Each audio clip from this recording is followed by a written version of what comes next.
हमारा अगला उप विषय है प्रारंभिक राज्य 16 महाजनपद।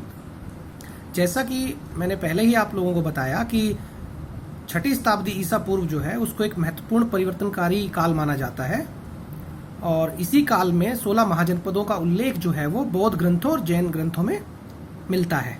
बौद्ध धर्म जो है उसके प्रवर्तक यानी कि उसको आरंभ करने वाले जो हैं वो महात्मा बुद्ध, जिनका बचपन का नाम सिद्धार्थ था, उनको माना जाता है। और जैन धर्म के जो पहले तीर्थंकर थे वो ऋषभदेव थे, परंतु उसको लोकप्रिय बनाने का तथा इसे विश्व स्तर पर और भारत में एक बड़ी पहचान दिलाने का जो कार्य है वो 24वें तीर्थंकर महावीर द्वारा किया गया।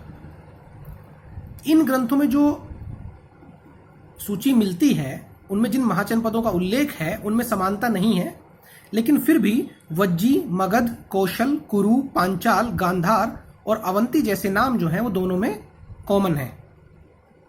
इससे यह स्पष्ट है कि ये जो थे ये सबसे महत्वपूर्ण महाजनपदों में से एक थे।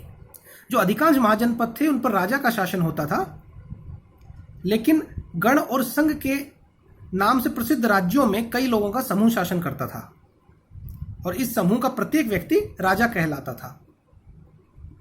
जो भगवान महावीर हैं और बुद्ध हैं वो इन्हीं गणों से संबंधित थे, अर्थात वहां राजतंत्र ना होकर गणतंत्र था, जहां पर कि कई राजा थे, केवल एक ही व्यक्ति जो है वो राजा नहीं होता था। प्रत्येक महाजनपद की एक राजधानी होती थी जिसे प्राय घेराबंदी की जाती थी।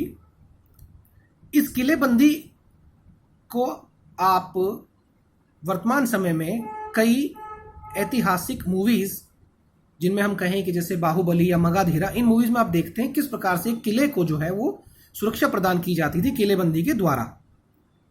किलेबंदी से अभिप्राय यह है कि जो मुख्य भाग होता था राज्य का, जहां राजा निवास करता था, उसके चारों तरफ एक दीवार बना दी जाती थी तथा एक उस पूरे दीवार के चारों तरफ कोई खाई खोद दी जाती थी अथवा उसको ऐसे जगह पर बनाया जाता था जो कि काफी दुष्कर हो।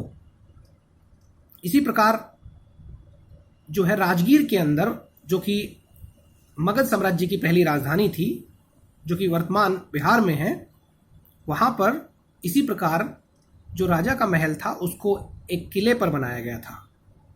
मानचित्र 1 में आप कुछ महाजनपदों के नाम देख सकते हैं, जैसे कि गांधार है, इसके अलावा कुरु, पांचाल, शूरसेन, मत्स्य, अवंती काफ़ी लोकप्रिय है, जो कि मध्य भारत में था। इसकी राजधानी उज्जैनी, जिसे आजकल उज्जैन के नाम से जाना जाता है। अशोक जो थे वो यहीं के गवर्नर थे। इसके अलावा कौशल प्रदेश, जहाँ की राजधानी श्रावस्ती थी और जहाँ पर कि महात्मा बुद्ध ने अपने सबसे अधिक जो उपदेश हैं वो दिए। मगध सबसे ज़्यादा शक्तिशाली।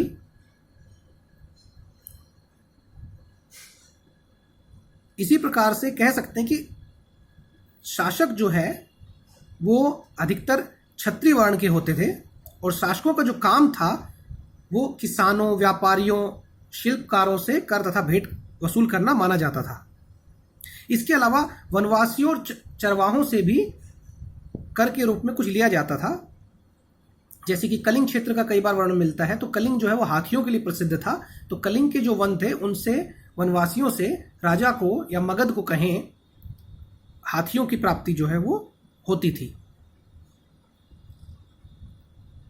धीरे धीरे जो राजा थे उन्होंने अपनी स्थायी सेनाएं और नौकरशाही तैयार कर ली,